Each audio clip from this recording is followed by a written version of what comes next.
Hi everyone, Lewis here, and today I'm going to be bringing you guys my first impressions of a game called Rust. So this game just came out in alpha 3 days ago. It's currently being developed by Facepunch Studios, which have only made one real game in the past, which is Garry's Mod. But I'm sure lots of you guys have played Garry's Mod before.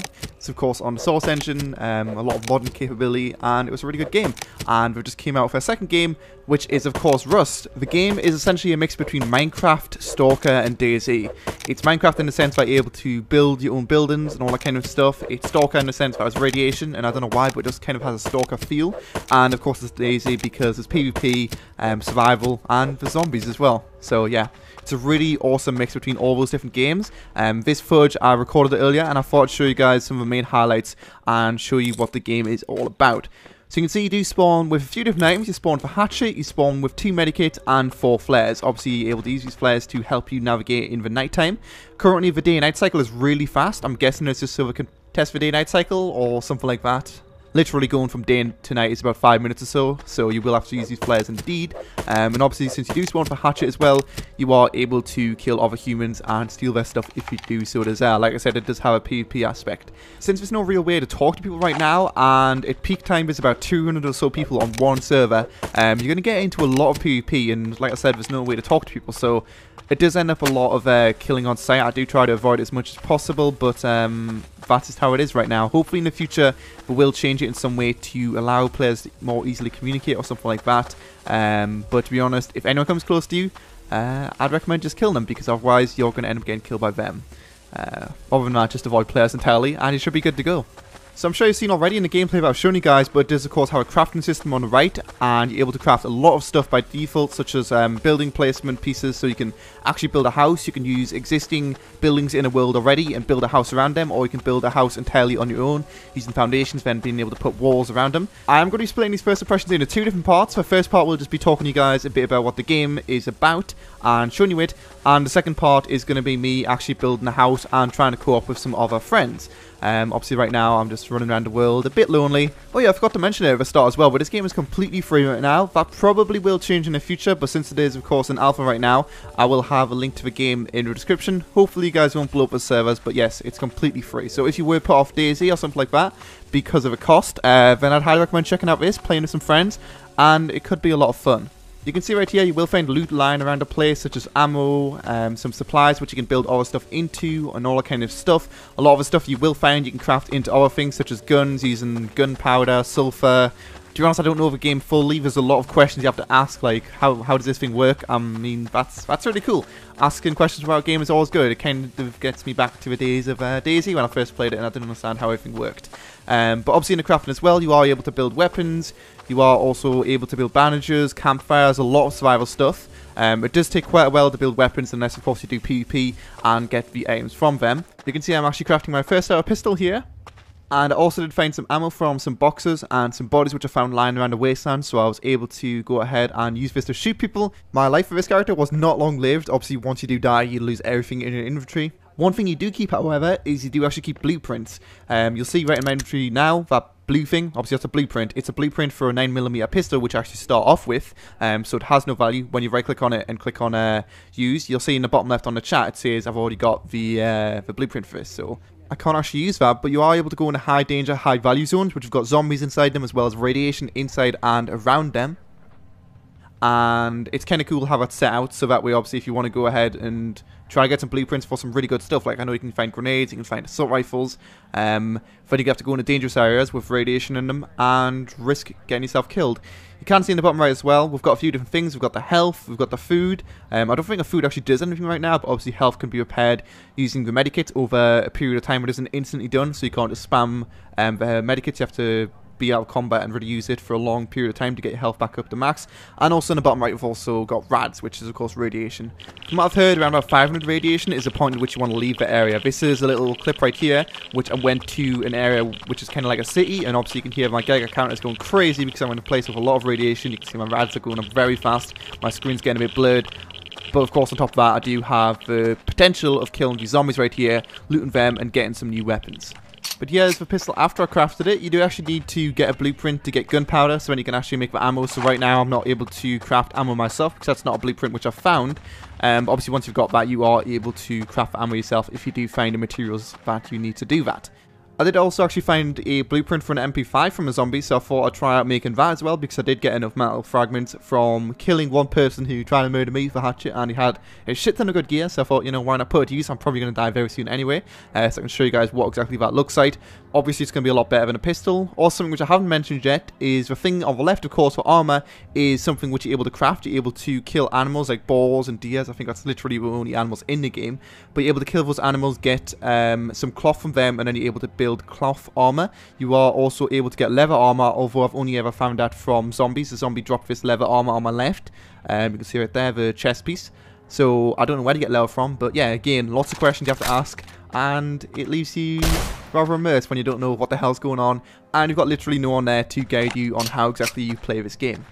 Most of the structures you will see while walking around will be actually player made. You can see this one to my left actually has someone up there just chilling out. Obviously I can't get there because there's a door which only he can open. You'll see this just in a second as I search this box which he has also crafted himself.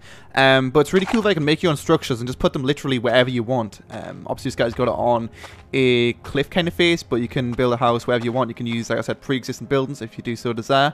Just creeping underneath his wooden planks here. I'm sure he wasn't too happy about that, but yeah, that's really cool. I will show you guys my small example of building a house later on in this video, but like I said, for part 2 I will be building a full-on house.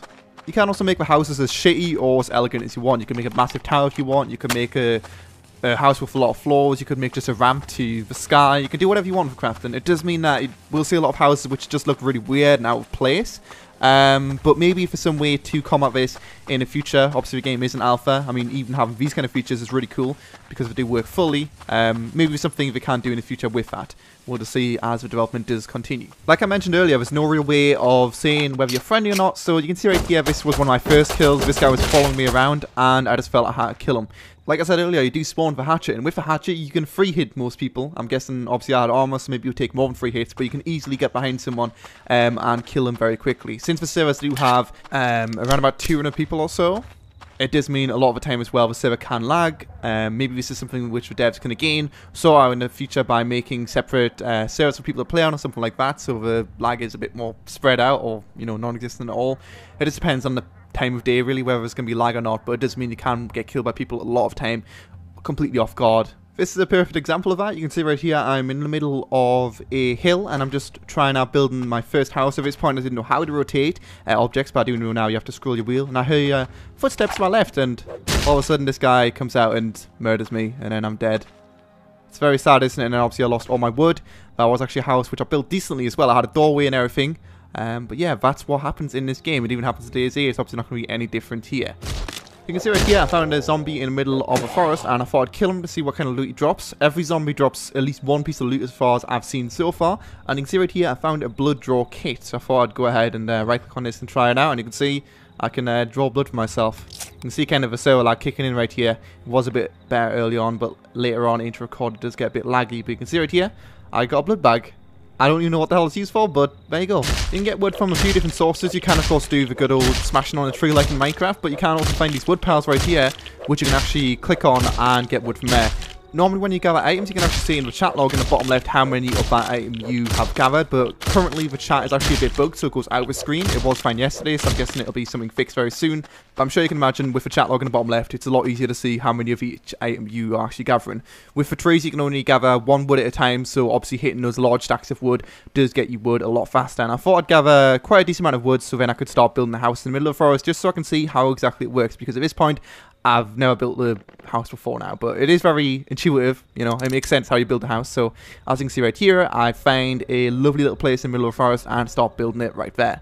This house actually had the foundations and the pillars already laid down, so that did save me a lot of wood, so I thought, you know, why not build it here and save myself a lot of time. You see, you can build a number of items at one time. In this case, I'm building 5 wall pieces. For some reason, I can't count, and I thought I only need 5 wall pieces to build this, but I actually needed 6 plus the doorway and the door. So you can see right here, a bit in the future, I've spent my time and I've built the doorway, I've built the door. You can see I can open and close the door as well. I'm the only person who can do that, so obviously no one can come inside your house and just say hi and murder you and steal all your shit. I also put down a campfire, as you can see to the right, which allows me to increase my comfort, which you can see in the bottom right, from cold to comfort.